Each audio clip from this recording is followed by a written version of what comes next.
बिल्कुल सही है। रऊसा, शुएब मलिक का भी बयान आया था, उन्होंने भी कहा कि वो इंटरेस्टेड नहीं है पाकिस्तान में खेलने के लिए। इतना अरसा, इतना वक्त उन्होंने पाकिस्तान क्रिकेट को दिया और उसके बाद सडनली इस तरह से कह देना मुनासिब नहीं है, या फिर इसकी कोई और रीज़न्स हैं जो वो बहुत करीब से देख चुके हैं और अब वो दिल बर्दाश्त होकर ये बात कर रहे हैं?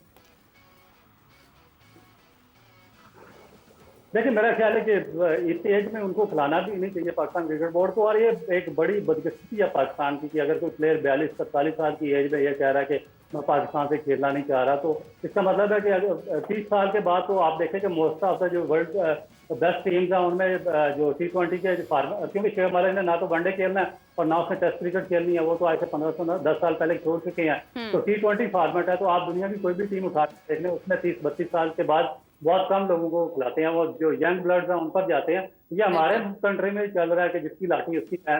कोई टीवी पर पूरा साल बैठ रहा होता है, रिटायरमेंट लेकर हम उसको ले आते हैं वापस। कोई किसी दूसरे कंट्री से खेलने के लिए जा रहा हो तो हम सिलेक्शन क्राइटेरिया बाईपास करके उसको वापस लाकर पाकिस्तान खिला देते हैं। कोई अनफिट होता है उसको डाल लेते हैं, किसी से आउट ऑफ फॉर्म होता है उसको भी टीम में डाल देते हैं। तो ये सिस्टम हमारे बदकिस्मती है कि हमारे मुल्क में ये लाठियां लगी हुई हैं। एक्सपीरियंस का नाम देकर हम बहुत सारे ऐसे खिलाड़ियों को ले आते हैं सामने जो परफॉर्म भी नहीं कर पाते हैं, और उनकी वजह से बहुत सारे ऐसे खिलाड़ी जो कब से इस तैयारियों में लगे होते हैं, उम्मीद में लगे होते हैं कि शायद हमारी बारी आ जाएगी, हमारा नाम आ जाएगा, वो पीछे रह जाते हैं। इफ्तिखार अहमद बहुत देर से टीम में मौजूद हैं। अभी इस टूर्नामेंट में आप इमाद वसीम को ले आए, मोहम्मद आमिर को ले आए। इतने प्लेयर्स हैं, इतना नई एनर्जी है, हम देख रहे हैं जिस तरह से वो परफॉर्म करते हैं, लेकिन हम मौका ही नहीं देते हैं। डोमेस्टिक से एतबार उठता जा रहा है प्लेयर्स का। फर्स्ट क्लास क्रिकेट का किसी को कोई पता नहीं है, फिर डोमेस्टिक से आप प्लेयर्स उठा नहीं रहे हैं, PSL पर आपका सारा फिक्र है, तो उसकी वजह से नुकसान तो फिर हमें बहुत ज़्यादा होता है।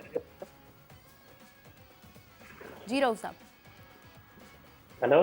जी जी जी जी, मैंने कहा ये बहुत ही इंपॉर्टेंट क्वेश्चन है। ये बात है कि पाकिस्तान में टैलेंट भी है। ये जो आपने क्वेश्चन उठाया है बहुत ही वैलिड और बहुत ही कॉम्पिटेंट क्वेश्चन है।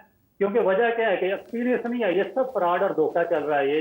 ये सिर्फ और सिर्फ एक दूसरे को ऑब्लाइज करने का एक घिनौना धंधा है जो पाकिस्तान क्रिकेट में चल रहा है। और बहुत अरसे से मैं इसको देख रहा हूँ कि पिछले 15 साल से लॉबी की गेम चल रही है। और फिर उसके बाद कुछ प्लेयर्स हैं, उनका अपना एजेंडा है, उनकी दोस्ती यारियां वो चलाते हैं। उसमें क्या होता है कि जो आपका नेचुरल टैलेंट आता है वो बुरी तरह सरप्लस हो जाता है, मजरू हो जाता है, उनको चांसेस नहीं मिलते। हम जो बिगेस्ट टीम भी होती है उनके खिलाफ भी अपने जो यंगस्टर्स होते हैं उनको चांस देने के लिए तैयार नहीं होते। हम जो कमजोर तरीन टीमें होती हैं उनमें अपने सुपरस्टार को खिलाते हैं ताकि उनकी टीम में जगह बनी रहे, उनकी एवरेज बरकरार रहे और वो अपनी एवरेज बना के पाकिस्तान पर बोझ बने रहे।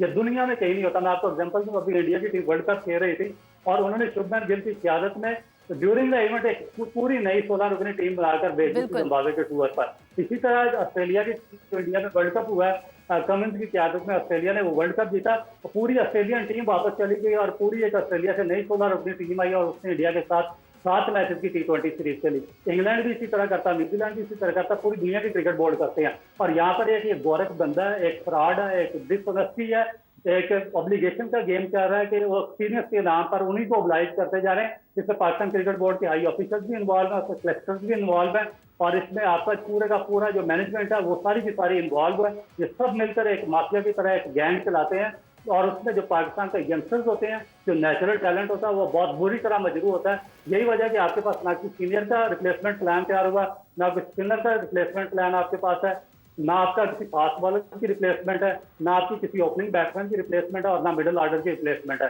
जब भी आप किसी बड़े टूर्नामेंट से बाहर हो जाते हैं तो आप ड्रामा लगाते हैं, तो 3 महीने अवाम को बेवकूफ़ बनाते हैं और उसके बाद फिर वही प्लेयर आकर पाकिस्तान टीम का हिस्सा बन जाते हैं। क्योंकि जो यंगस्टर्स होते हैं जेन्युइन टैलेंटेड, उनको ये आगे आने ही नहीं देते, उनको चांसेस भी नहीं देते और उसकी वजह से पाकिस्तान का टैलेंट वो बेचारा बिल्कुल फ्लैट आउट हो जाता है।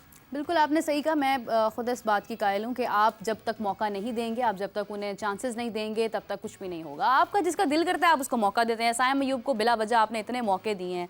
उस्मान खान आए, उनका कैरियर हमारी आंखों के सामने ख़त्म होता जा रहा है। अभी उनको जिस तरह से मौका दिया गया, पहले कहा कि डोमेस्टिक जो है वो उसके बगैर कोई शामिल नहीं होगा और अब फिर उस्मान खान को आपने उसमें भी शामिल कर दिया।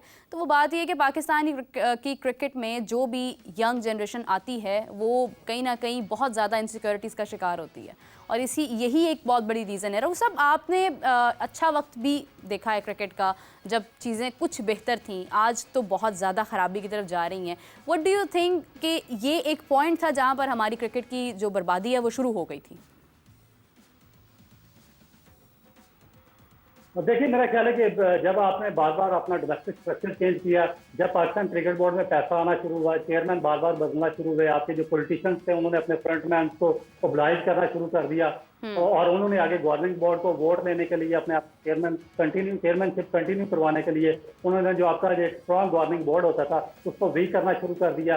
एक ऐसे लोग जिनका कोई किरदार नहीं था क्रिकेट के अंदर, और वो कोई क्रिकेट अच्छे एडमिनिस्ट्रेटर भी नहीं थे, उनको गवर्निंग बोर्ड में लाया गया, उनसे वोटिंग ली गई, बार बार उनको लाया गया, उन्होंने अपने बच्चे भतीजे भांजे और रिश्तेदार सारे वहाँ पर इन्वॉल्व करवाए। फिर सिलेक्शन कमेटी में एक धंधा चला, फिर जूनियर सिलेक्शन कमेटी में एक धंधा चलता रहा। तो उसके बाद पूरा का फिर उसके बाद जो सबसे बुरा खिलवाड़ इन्होंने किया वो पाकिस्तान के डोमेस्टिक स्ट्रक्चर के साथ किया कि हर साल 2 साल के बाद ये पाकिस्तान का डोमेस्टिक स्ट्रक्चर कम्प्लीटली चेंज कर देते थे। और उसकी वजह से जो आपका यंगस्टर था उसके पास कोई अपॉर्चुनिटी नहीं थी, मजबूरन ये होगा कि जो सिस्टम से बाहर होना शुरू हुए यंगस्टर्स उन्होंने दूसरे माले का रुख करना शुरू कर दिया, कोई अमेरिका चला गया, कोई इंग्लैंड में सेटल होना शुरू कर दिया। फिर इन्होंने एक क्राइटेरिया बनाया कि जो सीनियर प्लेयर्स हैं इन्होंने बगैर जांचे हुए गधे और घोड़े को एक ही लाठी से आंका, क्योंकि जब आप डोमेस्टिक क्रिकेट फर्स्ट क्लास चला रहे होते हैं तो उसमें आपके सीनियर प्लेयर 5-6 होना बहुत ज्यादा जरूरी है हर टीम में, ताकि वो प्रॉपर्ली जो यंगस्टर्स आते हैं उनको अच्छे तरीके से ग्रूम और गाइड कर सके, और फिर with the passage of the time जो यंगस्टर्स हैं उनकी रिप्लेसमेंट लें और वो फिर जो सीनियर्स हैं वो रिटायर हों और उसकी जगह नए यंगस्टर्स ग्रूम हो चुके हों। मगर इन्होंने यकलस जितने भी सीनियर थे उनको डोमेस्टिक क्रिकेट से साइडलाइन कर दिया। अब कोच कभी भी आपको ट्रेन नहीं करता, क्रिकेट में कोचिंग बहुत ही इसमें सबसे कम इंटरफेरेंस होती है कोच की, मगर जो सीनियर प्लेयर ग्राउंड के अंदर होता है, जो कैप्टन होता है, वो प्लेयर्स को बनाते हैं। तो वो फिर आपका जो डेवलपमेंट का प्रोसेस था वो सारे का सारा खत्म हो गया जब आप सीनियर प्लेयर्स निकाले। तो ये मेरा ख्याल है कि जो एक ग्रास रूट प्रॉब्लम थी जिनकी वजह से पाकिस्तान की जो सिस्टम था उसे सफर किया। वैसे भी कोचेस की जरूरत आपने बिल्कुल सही कहा कि वो इस वक्त तो है ही नहीं। कोचेस की जरूरत हमें वहां पर है जो ग्रास रूट लेवल पर है, जहां पर अभी खिलाड़ियों ने अपने आप को प्रोड्यूस करना है, अपना टैलेंट बाहर निकालना है, उस वक्त हमें कोचेस की जरूरत है। वहां पर कोई कोचिंग करने के लिए तैयार नहीं है, ग्रास रूट लेवल आपका खाली पड़ा है, वहां पर कोई जाने के लिए तैयार नहीं है। कोई स्कूल लेवल से लेकर अभी तक क्रिकेट पर किसी किस्म का कोई काम होता ही नहीं है, बस आए प्लेयर्स और उनको मशीन में डाला और निकाल कर पेश कर दिया जाता है। तो उस तरह से चीज़ें तो ख़राब होती जाती हैं। रऊफ साहब, शाहिद आफरीदी ने बहुत क्लियरली एक बात कही कि ऐसे चेयरमैन होने ही नहीं चाहिए जिनके ऊपर मतलब जिम्मेदारी क्रिकेट से हटकर कोई और भी हो। तो मोहसिन नकवी साहब की तरफ उनका इशारा था, उन्होंने कहा कि अगर आपके पास सिर्फ क्रिकेट की जिम्मेदारी होती है तो चीज़ें निस्बतन बेहतर हो सकती हैं। सर्जरी बार बार क्रिकेट टीम की तरफ करना, प्लेयर्स को आमने सामने लाना अपनी गलतियों को छुपाने के लिए मुनासिब नहीं है। किस तरफ इशारा है बेसिकली उनका?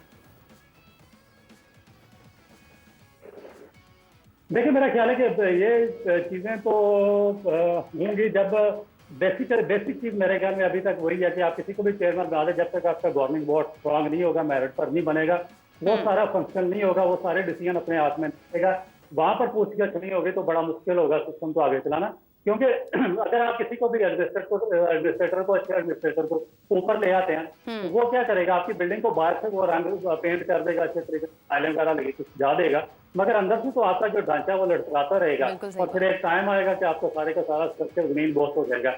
जब तक आपकी जड़ें बहुत ज्यादा रूट में मजबूत ना हो। अभी जिस तरह आपने कोचिंग की बात की है, तो कोचिंग में देखें ना कि 2 कोचेज होते हैं, एक स्ट्रेटजिकल कोचेज होते हैं जो हाईएस्ट लेवल पे होते हैं, एक बायोमैकेनिक्स कोचेज होते हैं जो अंडर 13 अंडर 15 को करते हैं, जिनके पास नॉलेज होना चाहिए साइंस का, ताकि वो बॉडी पार्ट जानते हूँ, बॉडी मैकेनिक्स को जानते हूँ, और बॉडी मोशंस को जानते हूँ, और जो स्लिप्स को जानते हूँ, ताकि वो उस तरीके से बच्चों को प्रॉपरली गाइड करें उनके बॉडी पार्ट्स के मुताबिक। मगर हमारा उल्टा होता है, हम जहाँ पर हमने बायोमैकेनिकल कोचिंग लगाने होते हैं जूनियर लेवल पर, वहाँ पर आप स्टैटिस्टिकल कोचिंग लगा देते हैं, उनके बच्चों को भी समझ नहीं आती, 5 साल बाद फिर हम उसी जगह पे खड़े होते हैं। रऊफ साहब, हमारे तो डॉक्टर इंजर्ड प्लेयर्स को कहते हैं कि आप खेलते रहें, टूर्नामेंट निकाल जाएं, कोई बात नहीं। हमारे तो बोर्ड के अंदर डॉक्टर्स ये बात कर रहे होते हैं कि कोई बात नहीं, आपको इंजरी है लेकिन आप टूर्नामेंट निकाल दें। डॉक्टर्स ने कितने प्लेयर्स को नुकसान पहुंचाया यहाँ पर? देखिए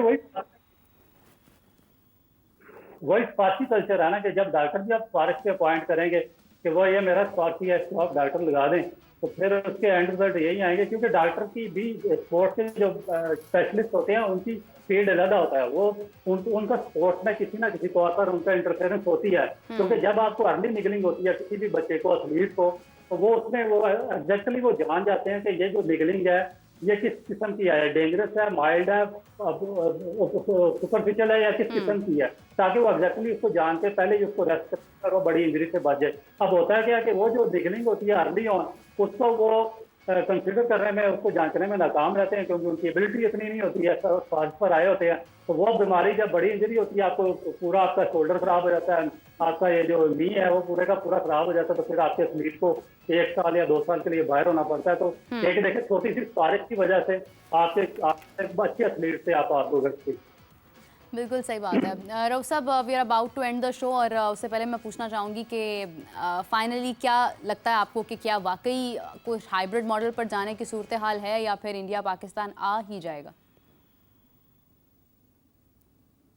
देखिए, मेरा ख्याल है कि पाकिस्तान को स्टैंड लेना चाहिए, और दूसरा पाकिस्तान के जो, मेरा ख्याल है कि वो हालात को भी देखेगा, जो ग्राउंड रियलिटीज़ हैं पाकिस्तान की, वो अब हमें भी देखना पड़ेगा कि अगले 1-2-3 महीने में हमारा जो ग्राउंड रियलिटीज़ हैं वो किस तरीके से फंक्शन है, हमने अपने सिक्योरिटी के हालात को किस तरीके से कंट्रोल किया हुआ, वो बहुत ज़्यादा हमारे लिए इंपॉर्टेंट है। और उसके बाद अगर हम इन चीज़ों को कंट्रोल करने में कामयाब हो जाते हैं तो हमें एक फर्म स्टैंड लेना पड़ेगा, क्योंकि जब तक आप इनके सामने स्टैंड नहीं लेंगे, ये आपको इसी तरीके से आपके सर पे सवार रहेंगे, आपको ब्लैकमेल करते रहेंगे। आपको कोई जरूरत नहीं इनकी मिन्नतें करने की। आपने एशिया कप में भी देख ली, उससे पहले भी आपने देख ली, इनको फायदे पहुंचा के भी आपने देख लीजिए। मगर अब ये मेरा ख्याल है कि एक राइट टाइम है कि आपको स्टैंड लेना पड़ेगा इंडिया के खिलाफ, और आईसीसी में जो अपनी राय है उसको भी हमवार करनी चाहिए, और जो इंटरनेशनल आपके रिलेशन है बाकी कंट्रीज के साथ, उनको भी स्ट्रेंथन करने की जरूरत है, ताकि अगर वो नहीं भी आते तो कम अज कम बाकी दुनिया की सारी टीमें वहाँ पर मौजूद हूँ, और वो इंडिया को एक स्ट्रॉन्ग मैसेज दें कि आपने सिक्योरिटी का इशू बनाकर आपने पॉलिटिक्स को खेल में इन्वॉल्व किया।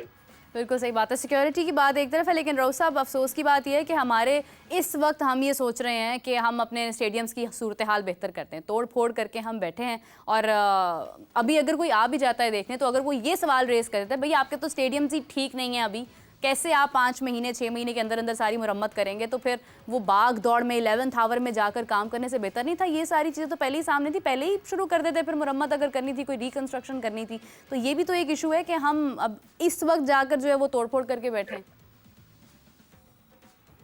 देखिए, वो बात वही है कि जब आपके सर से पानी गुजर चुका होता है उसके बाद आप डिसीजन लेते हैं, और उससे पहले हमें तो पता ही नहीं था कि हमने चैंपियन ट्रॉफी करानी है। हम तो सोए हुए थे, हमारी तो एक म्यूजिकल चेयर चल रही थी, कभी शेख साहब की, कभी शरफ की, कभी की अपने मोहसिन नकवी साहब की, कभी किसी और की, और वसीम खान की, कभी शहरियार खान की, कभी इरफान मानी की। तो हमें तो, मेरा ख्याल है कि अभी हम साथ से जागे हैं 1 आध महीना पहले कि हमने चैंपियन ट्रॉफी पाकिस्तान में कंडक्ट करवानी है, तो हमने फिर सारी तोड़ फोड़ शुरू कर दी, और उसके बाद शुरू कर दिया ये सारा शुरू करना। तो मेरा ख्याल है कि हमें थोड़ा सा अपने गिरबानों में जागने की बड़ी सख्त जरूरत है, उसके बाद हम किसी दूसरे को ब्लेम दे सकते हैं। बिल्कुल सही है। बहुत शुक्रिया रऊफ साहब, बहुत अच्छी डिस्कशन हमारी रही, positive and constructive, and I hope कि ये तमाम चीज़ों है वो हमारी क्रिकेट कहीं ना कहीं बेहतर हो, क्योंकि जो फैसले हो रहे हैं उनसे तो मजीद दिल जो है वो धक धक करता जा रहा है। लेकिन खैर, उम्मीद करते हैं कि आने वाले वक्त में पाकिस्तान क्रिकेट जो है वो बहुत चीज़ों को बेहतर करे। रऊफ साहब, बहुत शुक्रिया, आपने हमें ज्वाइन किया, आपसे इजाज़त चाहती हूँ। और everyone, we will join you back at 4 PM, और उस वक्त हम डिस्कशन करेंगे मजीद चीज़ों के ऊपर। बहुत सारी चीज़ें अभी पेंडिंग हैं, बहुत सारे फैसले इंडिया की जानिब से भी आ रहे हैं। चैंपियंस ट्रॉफी को लेकर एक बड़ा मौजू बनता जा रहा है। पहले सिर्फ चैंपियंस ट्रॉफी था, लेकिन अब एशिया कप से लेकर जितने भी इवेंट्स, अभी मेरे ख्याल से 2 से 3 इवेंट्स आगे भारत ने होस्ट करने, उनके ऊपर भी सवाल उठ रहा है। तो ये क्रिकेट के अंदर जो है ये मुसलसल तब्दीली जो हो रही है, और पाकिस्तान इंडिया का मैच जो अफेक्ट हो रहा है इस चीज़ की वजह से, वो एक बहुत इंपॉर्टेंट चीज़ है। तो उस पर भी बात करेंगे। तब तक के लिए मुझे इजाज़त दीजिए। अल्लाह हाफिज़।